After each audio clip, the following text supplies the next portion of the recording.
आगे बढ़ते हैं। MH1 से अपने करियर की शुरुआत करने वाले आज के जाने माने कॉमेडियन कपिल शर्मा चंडीगढ़ पहुंचे। कपिल के करियर को लेकर उनसे खास बातचीत की हमारी ब्यूरो चीफ चंद्रशेखर धरनी ने। कॉमेडी के माध्यम से भारतीय दिलों पर राज करने वाले कपिल शर्मा मौजूद हैं MH1 से बातचीत करने के लिए। कपिल जी, कॉमेडी की शुरुआत आपकी कहां से हुई? कॉमेडी की शुरुआत मेरी यहीं से हुई जी, MH1 से ही। वैसे मैं यूनिवर्सिटी लेवल पे, कॉलेज लेवल पे जो यूथ फेस्टिवल्स होते हैं, तो हम लोग इंटर कॉलेज कंपटीशन में हम लोग पार्टिसिपेट करते थे। तो कॉमेडी के नाम पे मैं सीरियस थिएटर करता था एक्चुअली। तो कॉमेडी के नाम पे हम लोग अगर कुछ करते थे, वो स्किट्स होती थी, जो 6 लोगों की स्किट होती, 8 से 10 मिनट की, या हिस्ट्रोनिक्स होती थी। तो उसके बाद फिर मैं प्रोफेशनली थिएटर करने लगा, गर्ल्स कॉलेज में ड्रामा टीचर लगा। तो फिर जब लाफ्टर चैलेंज आया तो उसकी तर्ज पे ही MH1 ने ही एक प्रोग्राम स्टार्ट किया, हंस दे सांदरो। तो उसमें मैंने पार्टिसिपेट किया, तो उसमें लोगों ने बड़ा पसंद किया मुझे। हालांकि मैं एक ही तरह का तब काम करता था, मतलब इमेजिनरी आइटम्स होते थे मेरे कि अगर इंसान को ऐसा हो जाए तो क्या हो, ये हो जाए तो क्या हो। बट लोगों ने बड़ा वो स्टाइल पसंद किया, तो मैं उसमें नजर रहा था हंस दे सांदरो में। तो फिर धीरे धीरे करके लोगों ने कहा कि अगर आपको पंजाब लेवल पे लोग पसंद कर रहे हैं तो you should go to laughter challenge और किसी बड़े प्लेटफॉर्म पे। तो फिर हम लोगों ने ट्राई किया वहां पे, तो करते करते बस जी चेन बन गई। सरस्वती की कृपा आप पर पूरी है, आपकी आवाज भी बहुत अच्छी है, गाना भी आप अच्छा गाते हैं, तो किसका आशीर्वाद लगाते हैं? ये तो सच में माँ सरस्वती की कृपा है जी। हम लोग क्योंकि गाने का शौक तो because I am from Punjab, तो वो तो आपको पता ही है बखूबी कि पंजाब में जितने सिंगर्स हैं पूरी दुनिया में कहीं नहीं। तो मैं गाने का शौक था मुझे, जैसे मैंने बताया मैं हम लोग थिएटर करते थे।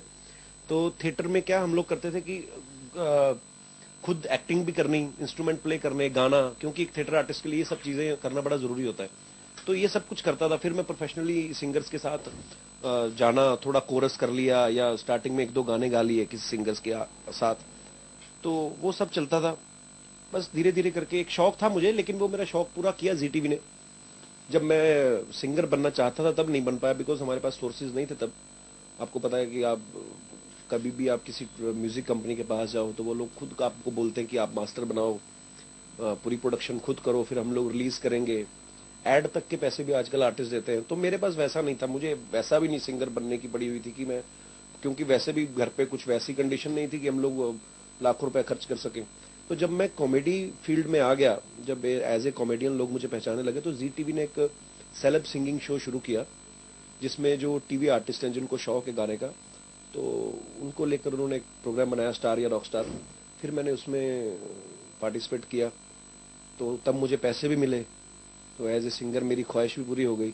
अभी थोड़े दिन पहले लता जी ने एक ट्वीट किया था, अदनान सामी आए थे हमारे एक एपिसोड में, तो लता मंगेशकर जी ने ट्वीट किया कि कॉमेडी की अगर मेरी कोई तारीफ करता है तो मुझे अच्छा तो लगता है, ऑब्वियसली आपको अगर काम करते हो, लेकिन लता जी ने उसमें कॉमेडी का जिक्र ही नहीं किया। उन्होंने कहा कि मैं देख रही थी प्रोग्राम कॉमेडी सर्कस, जिसमें अदनान सामी आए थे और कपिल शर्मा ने उसमें कुछ पंजाबी गाने गाए, सुन के बड़ा अच्छा लगा और हैरानी भी हुई कि इतने सारे डायलॉग बोलने के बाद कोई आदमी इतना सुर में कैसे गा सकता। तो ये मेरे लिए मरने वाली बात थी कि मतलब एक हम लोग सरस्वती माँ को हम लोगों ने देखा नहीं है, तो अगर उनको माना जाता है हिंदुस्तान में कि लता जी के ऊपर उनको सरस्वती का ही रूप माना जाता है, तो मेरे लिए बहुत बड़ी बात थी। तो एक ख्वाहिश थी जो कभी सिंगर बनने की, तो वो जी टीवी ने पूरी की, और साथ में लता जी का मेरे लिए इतना बड़ा कॉम्प्लीमेंट।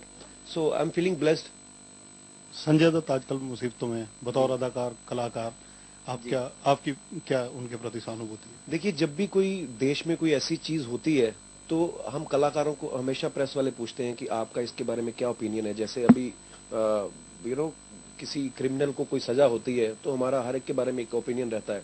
संजय दत्त जिस केस में हुए, सबको पता है कि जो लोग संजय दत्त को नहीं जानते उनको तो नहीं पता, लेकिन जो संजय दत्त को जानते हैं वो कभी, मतलब उनके लिए ये शौक ही है, बिकॉज इतना प्यारा इंसान। हम लोग इंडियन लॉ की रिस्पेक्ट करते हैं, सुप्रीम कोर्ट की रिस्पेक्ट करते हैं, उन्होंने जो भी डिसीजन लिया, लेकिन एक दुख होता है बिकॉज आप अगर उनको पर्सनली मिलें, आप जिनका उनके साथ रिलेशन है, जो उनके साथ घूमते फिरते हैं, जिन्होंने बात की है, मतलब इतना प्यारा इंसान संजय दत्त कि आप बिलीव नहीं करोगे। इंडस्ट्री में ऐसे लोग बहुत कम है, ज्यादातर लोग फेक होते हैं, लेकिन संजय दत्त अलग है। वो बहुत प्यारे इंसान है और हम लोग भगवान से दुआ करते हैं कि उनको जल्दी कोई अच्छा सा रास्ता दिखाए भगवान, और जल्दी इस चीज से बाहर हो वो। तो हमारी बेस्ट विशेज उनके साथ। सिटी ब्यूटीफुल चंडीगढ़ जहां आप मौजूद हैं आज, यहाँ की जनता को कोई आपका मैसेज? यहाँ की जनता को तो मैसेज नहीं देना चाहेंगे, हम तो जेलसी करते हैं उनसे कि भाई आप बड़े खूबसूरत शहर में रहते हो। तो मैं बिकॉज अमृतसर में पला बड़ा हूँ, अभी बॉम्बे में रहते हैं हम लोग। तो अमृतसर में भी क्या होता था कि हम लोग हिमाचल जाते थे हम लोग हर महीने घूमने, माता चिंतपूर्णी पे चले गए या वैसे ही दोस्तों के साथ। अमृतसर में भी खिड़की खोलो आपको खेत नजर आते हैं। बॉम्बे में इतने महंगे महंगे घर लेके भी आप खिड़की खोलो सामने दूसरी बिल्डिंग कच्चे टंगे हुए हैं। तो आदमी को ना वैसे ही खींच सी रहती है। अब वहां पे अपॉर्चुनिटीज है, नो डाउट, पैसा है वहां पे, लेकिन क्वालिटी ऑफ लाइफ कुछ नहीं है वहां पे। तो क्वालिटी ऑफ लाइफ अगर देखा जाए तो हिंदुस्तान में तो ये चंडीगढ़ वालों की है। मतलब अपना खाना पीना, खुली सड़कें, गाड़ियां जहां मर्जी पार्क करो, एक प्लानिंग से बना हुआ है। तो अच्छा लगता है चंडीगढ़।